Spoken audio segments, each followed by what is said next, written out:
আসসালামু আলাইকুম। সবাইকে স্বাগত জানাচ্ছি মোহাম্মদ সাদউদ্দিনের কলকাতার চিঠিতে।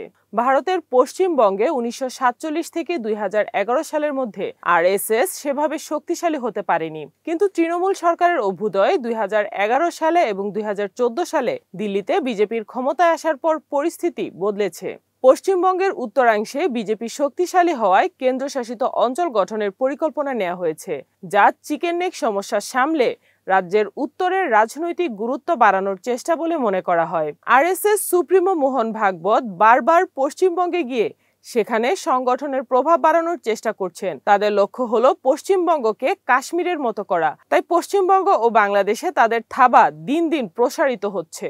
আরএসএস পশ্চিমবঙ্গে ৩ ধরনের শাখা চালায়: মণ্ডলী, মিলন ও দৈনিক শাখা। সব মিলিয়ে প্রায় ১০,০০০ শাখা রয়েছে, যার মধ্যে দৈনিক শাখা শরীরচর্চা কেন্দ্র হিসেবে কাজ করে। কলকাতার বিভিন্ন পার্কে শারীরিক অনুশীলন সম্পাদিত হয়। এছাড়া ৩,০০০-এরও বেশি স্কুল আরএসএস নিয়ন্ত্রণে আছে, যেমন সরস্বতী বিদ্যালয়, দুর্গা বিদ্যালয় ও বনবাসী কল্যাণ আশ্রম, যা শিক্ষাক্ষেত্রে তাদের উপস্থিতি প্রমাণ করে।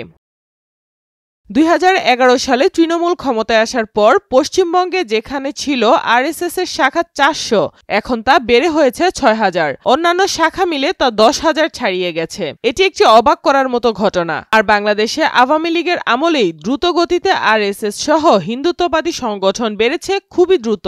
বাংলাদেশে আরএসএস এর কোঅর্ডিনেটর হলেন কিশোর সরকার, প্রণব দেবনাথ ও পঙ্কজ দেবনাথ এবং রাজেশ নাহা। তারা বাংলাদেশ হিন্দু, বৌদ্ধ, খ্রিস্টান ঐক্য পরিষদের সাথে কম বেশি যুক্ত। প্রণব দেবনাথ ও পঙ্কজ দেবনাথ আরএসএস এর সহায়ক হিসেবে কাজ করছেন বলে অভিযোগ। রাজেশ নাহা বাংলাদেশ জাতীয় হিন্দু যুব জোটের সাধারণ সম্পাদক। তাদের কেন্দ্রীয় কার্যালয় হলো ঢাকার ১৯ নম্বর জয়কালী মন্দির রোড। ঢাকা মহানগর কার্যালয় হলো এয়ারপোর্ট সুপ্রিম মার্কেট বিজয় সরণি। ওই বিজয় সরণিতে অবস্থিত বাংলাদেশ জাতীয় হিন্দু মহাজোটের অফিস।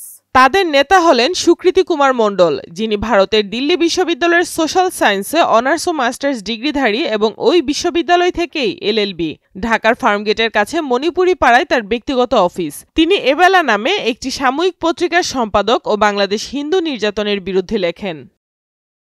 একসময়ের প্রবল প্রতিপত্তিশালী হিন্দু, বৌদ্ধ, খ্রিস্টান ঐক্য পরিষদের নেতা আইনজীবী রবীন্দ্রনাথ ঘোষ ও রানা দাশগুপ্ত বা আওয়ামী লীগের সংসদ সদস্য উষারতনু তালুকদার সহ অনেকেই প্রকাশ্যে বা অন্তরালে আরএসএস সহ সংঘ পরিবারের সাথে যুক্ত কম বেশি।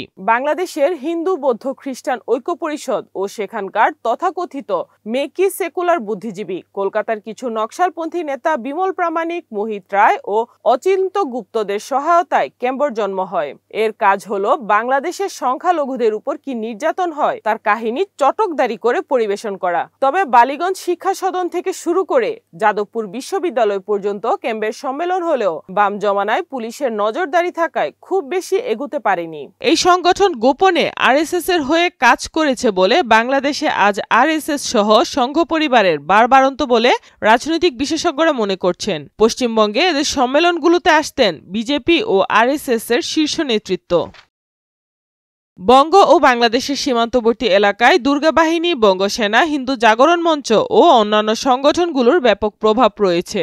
এইসব সংগঠনের লক্ষ্য হিন্দু বাঙালিদের জন্য পৃথক অঞ্চল গড়ে তোলা, যা রাজনৈতিক ও সামাজিক মতানৈক্যের সৃষ্টি করেছে। পশ্চিমবঙ্গে আরএসএস ও বিজেপির ঘাঁটি প্রধানত হিন্দিভাষী ও উদ্বাস্তু বাঙালিদের মধ্যে গড়ে উঠেছে এবং এখন আদিবাসীদের মধ্যেও তাদের প্রভাব বাড়ছে। ১৯৩৯ সালে কলকাতার মানিকতলার তেলকল মাঠে সদাশিব গোলওয়ালকর প্রথম আরএসএস শাখার সূচনা করেন। পরবর্তী সময়ে কলকাতা এবং নাগপুর থেকে সংগঠনের কার্যক্রম বিস্তৃত হয়। ভারতীয় শ্রমিক সংগঠন বিএমএসও আরএসএস এর রাজনৈতিক স্বায়ত্তশাসন প্রতিষ্ঠার একটি অংশ।